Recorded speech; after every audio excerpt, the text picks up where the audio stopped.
That's because Nectar of Devotion is an analysis of Srimad Bhagavatam. See, in Srimad Bhagavatam, the topics are presented in a certain order, according to the levels of advancement of consciousness. But they're not analyzed in that way. They're simply presented more or less unsystematically.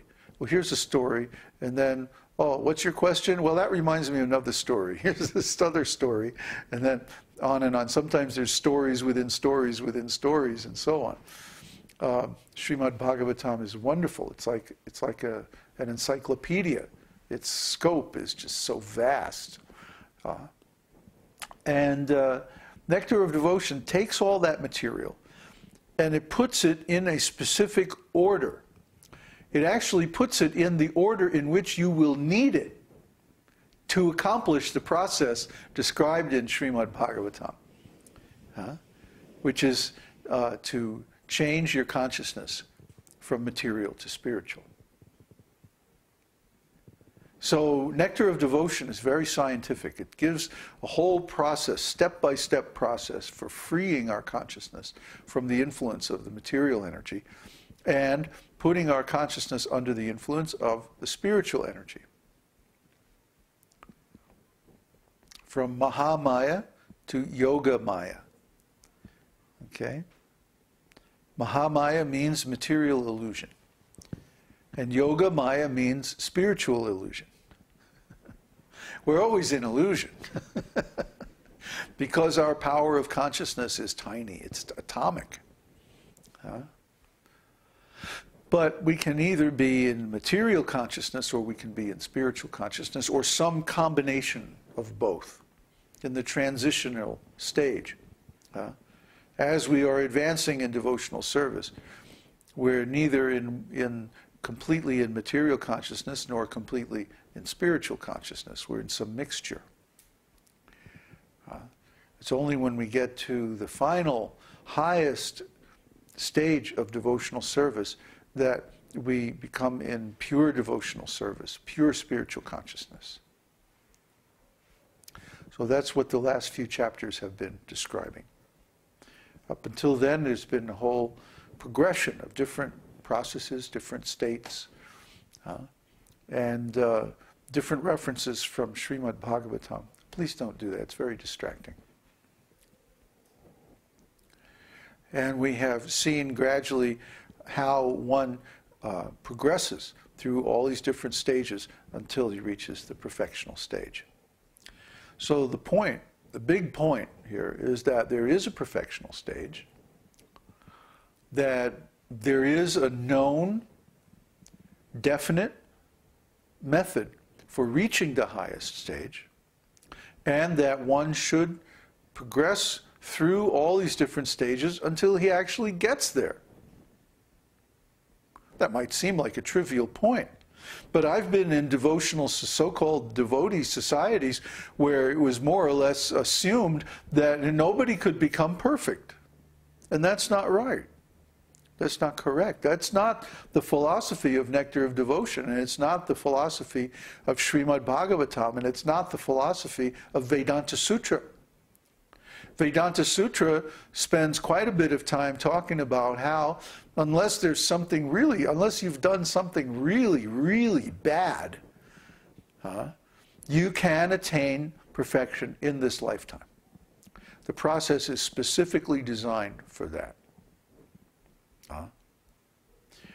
And then Srimad Bhagavatam tells story after story after story, and the Padma Purana and the Vishnu Purana tell story after story after story about devotees who attained that perfection by different devotional methods.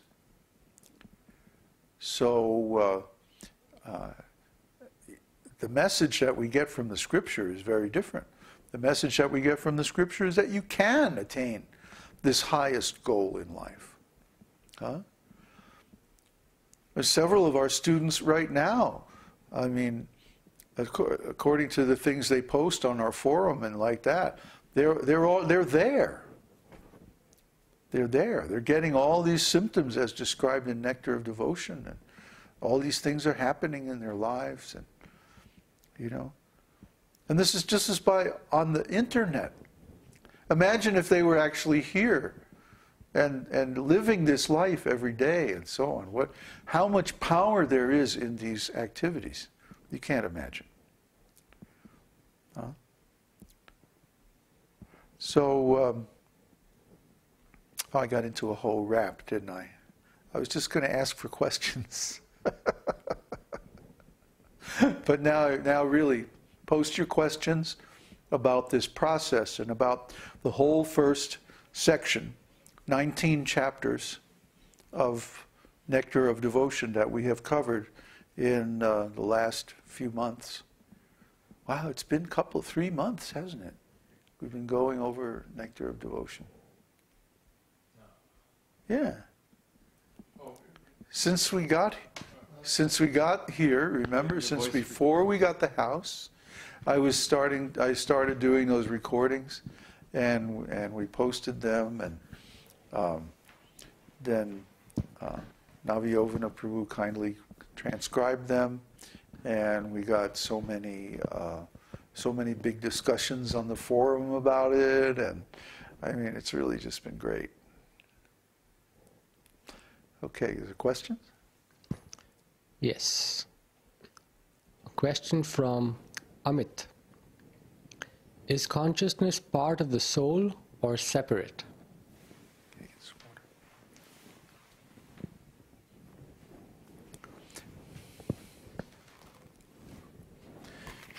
Is red part of this book, or is it separate?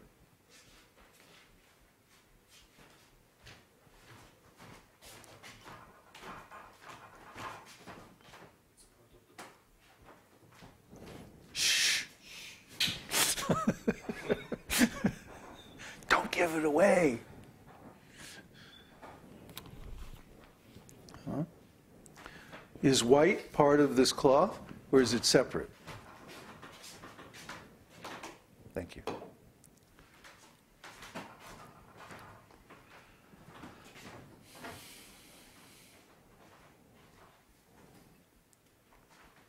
Is he responding? Not yet. Is anybody responding? Are they listening out there, or what? Hello? I asked a question. David Lugan says it's a quality. It's a quality. So it's part of, the quality is always part of the object. Huh? You can't separate them. That's the whole point. You cannot separate consciousness from the spirit soul. Consciousness is a quality of the spirit soul. Consciousness has no separate manifestation or existence from the spirit soul. When the spirit soul is present, consciousness is there. And when the spirit soul leaves the body, consciousness and all of its subsidiary qualities disappear at the same time. Consciousness is required for intelligence, perception, emotion, will, energy, desire, intention, initiative, personality, individuality, so many other qualities. And these are all qualities because they don't have any tangible manifestation.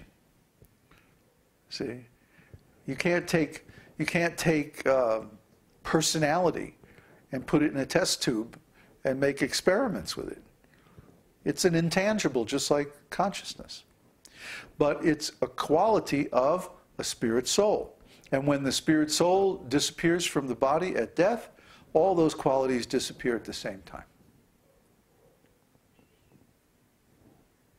So,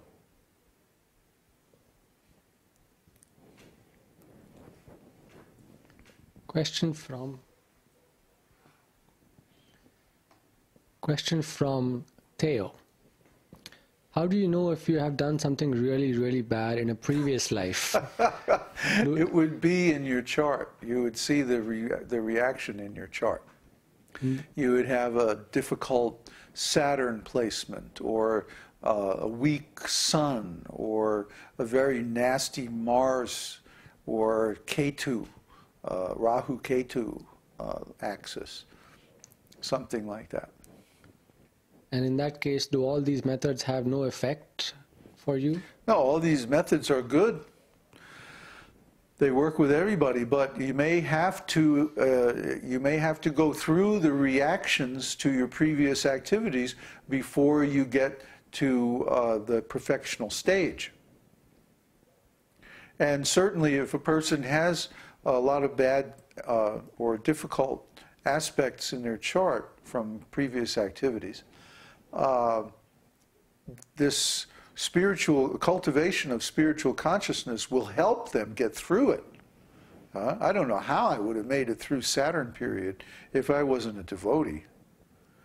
Oh, it was just awful, and it went on and on and on. Whew. 27 years.